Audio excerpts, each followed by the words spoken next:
Hello everyone, আজ বাড়িতেই খুব সহজে বানিয়ে দেখাবো মিল্ক কেক সন্দেশ, যেটা খেতে কিন্তু ভীষণই টেস্টি হয়। মিল্ক কেক সন্দেশ বানানোর জন্য সবার প্রথমে আমি 4 প্যাকেট 500 ml লিকুইড দুধ কড়াইতে নিয়ে নিয়েছি এবং ভালো করে জাল করে নিয়েছি।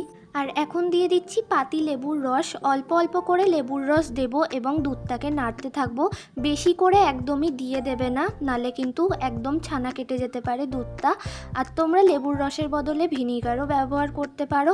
এবার দুধটা কিন্তু অনেকটাই ঘন হয়ে গেছে, এই সময় দিয়ে দিতে হবে চিনি।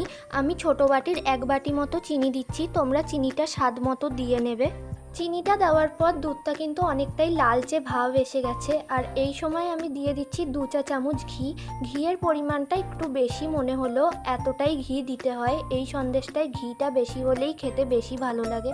এখন কিন্তু সন্দেশটা রেডি হয়ে গেছে, তাই আমি নামিয়ে নিলাম আর একটা টিফিন কারির মধ্যে ঘি লাগিয়ে একটা কাগজ আটকে দিলাম। এখন অল্প অল্প করে সন্দেশ নিয়ে টিফিন বক্সের মধ্যে ভরে নিচ্ছি, আর ভালো করে চেপে চেপে ভরতে হবে, কারণ এখন আমরা সন্দেশটা রেখে দেবো ওভারনাইটের জন্য রেস্টে।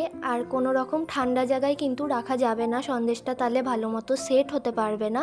আমরা যেভাবে দই পাতি গরম জায়গায় রেখে সারা রাত দইটাকে জমাতে হয়, সেইভাবেই কিন্তু সন্দেশটাকেও তৈরি করতে হবে। আমরা একটা কাপড় দিয়ে সন্দেশটাকে চাপা দিয়ে রেখে দিয়েছিলাম সারা রাতের জন্য।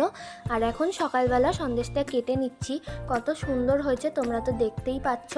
আর এখন আমি ফ্রিজে কিছুক্ষণের জন্য সন্দেশটাকে রেখে দিয়েছিলাম, এখন বের করে আমি একটু টেস্ট করে দেখছি, আর খেতে কিন্তু দারুণ হয়েছিল। তোমরাও চাইলে বাড়িতে বানাতে পারো। আজকের মতো টাটা।